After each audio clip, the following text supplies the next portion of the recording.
Hey everyone, welcome back to the channel. What an incredible game last night was. Super fun atmosphere. I was in attendance and, I'll be throwing some pictures up here while I talk about the night. But just super incredible night. The Jets outdid themselves with honoring Teemu Selanne and Teppo Nummenin. It was just an electric atmosphere. Fans were into it and, obviously the game finished off pretty dramatic, and it was a lot of fun. And Kyle Connor scoring a hat trick. We'll get into all that later, but right now we're going to talk about Teemu Selanne and Teppo Nummenin. Obviously we all know Teemu Selanne, the Finnish Flash, 76 goals in his rookie year. If you haven't already, go check out the YouTube short I made on him.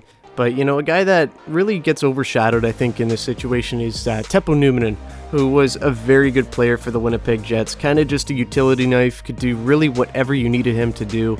And he finally gets honored alongside of his Finnish friend, Teemu Selanne. And it was really nice to see. Teemu came out after Teppo. Teppo brought his whole family onto the ice. It was super cool to see.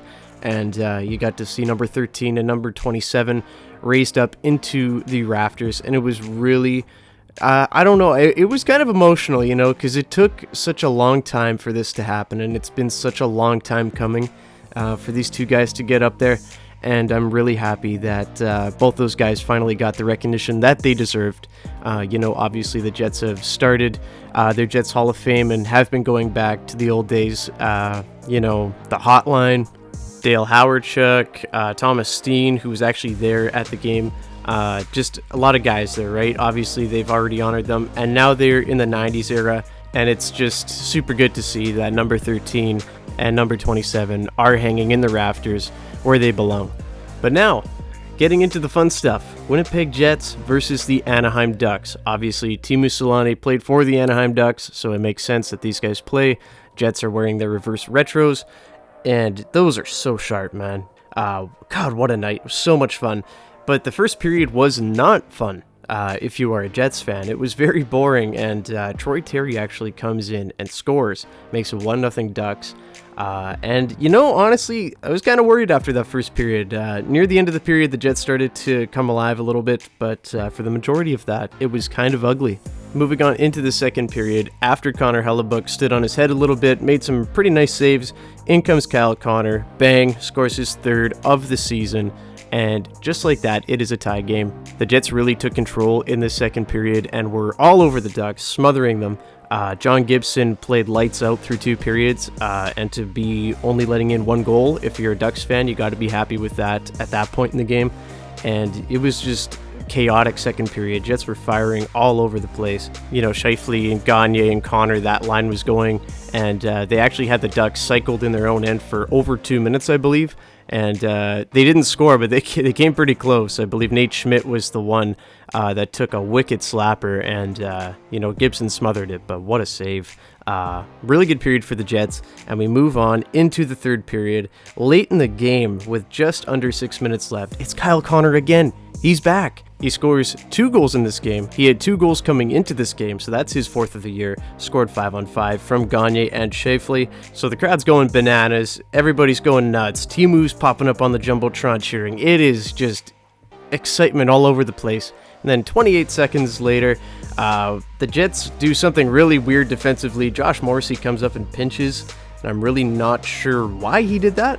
But Cam Fowler sends down a long lead pass over to Adam Henrique, flips it over to Trevor Zegras, and we're tied again. So all the momentum sucked out of the lungs of the Jets. And, from there you could very easily see this one falling apart. Maybe the Jets are, maybe going to struggle to get to overtime or give up a goal before overtime, because that's what last year's team would have done. But this year, the Jets came out and worked the hardest they had all game, pinned the Ducks in their own end, and guess who? On Teemu Selanne, Teppo Nummenin Alumni Night, it's Kyle Connor scoring his 3rd of the game. Hat trick Kyle Connor for the first time this year, his 5th of the season, and ladies and gentlemen, as I said before, he is back. The Winnipeg Jets are going to walk away with this one 3-2 in regulation.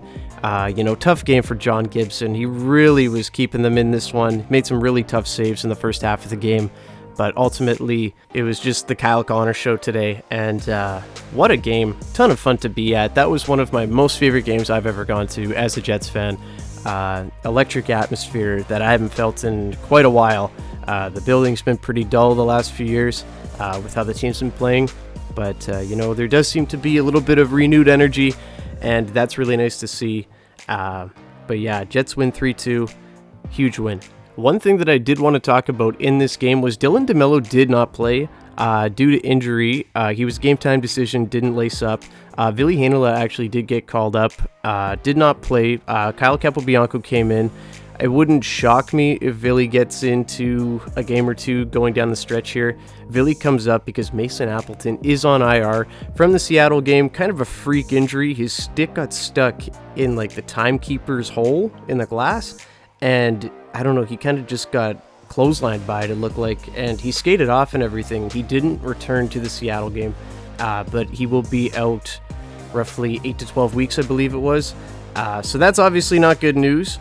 So he's going to need surgery, and yeah, so out about 3 months. So now, the Jets have a pretty gaping hole on the right wing, obviously, with Nick Ehlers still hurt, and that's not good news either, as it's been, talked about by Rick Bowness that they have to make a decision on what to do with Nick Ehlers. I hope that doesn't mean surgery, but it does look like that could be a possibility. That would keep him out for quite a while, I do believe. So don't be shocked if the Jets are snooping around for a right winger, middle six, top six right winger. There are some intriguing candidates out there, like Connor Garland from the Vancouver Canucks. I think he would be an excellent fit for the Jets. I don't know what that package would look like, but I'd imagine it would be a defenseman.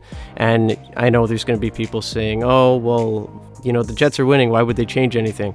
Well, I don't know, guys. You can't look at that game and think that that top line's going to carry every single night, especially when one of the members on your top line is Sam Gagner. So I do believe the Jets will be snooping around. Whether they pull the trigger on the trade or not, I do think they are in talks. And Darren Dreger on That's Hockey said the exact same thing. So don't be shocked if there is a trade, but we'll see how that develops down the line here. So obviously injury news, not the greatest for the Jets, but it's next man up mentality right now. Mikey Eyssimont came in. He's been playing all right for the Jets. And on defense there, Sandberg had a pretty decent game. I thought Capobianco kind of struggled. This is only his second game of this season. I did like his first game quite a bit, but we'll see what happens down the line with him. We'll see if Ville gets into a few games. I wouldn't be shocked about that. Rick Bowness saying that he is a big part of this team's future, and obviously so. He's a very good player. I just hope that we get him in there, sooner rather than later, see what he can do, and get a legitimate NHL shot, and not just 1 or 2 games and then, that's it, back to the AHL, right? Because he's not going to get better playing in a league that he's dominating. And you guys know my thoughts already on Ville. I'm a big fan of him, so love to see that. We'll see what happens in the future here with the Jets, but the Jets' next game is against the Pittsburgh Penguins. That should be a good one. Should be really fun. That is a home game, but that is where I'm going to leave it there, guys. What were your thoughts on Teemu and Teppo night? Do you think the Jets did a good job honoring them? What was your favorite part of the game? Was it the Kyle Connor hat trick? Was it the banner raising? You tell me. I'd love to hear from you guys. Leave a like and subscribe to the channel if you haven't already. Go check out my Teemu Selanne YouTube short, and I will talk to you guys in the next one. Have a great day, everyone. Go Jets, go. Bye-bye.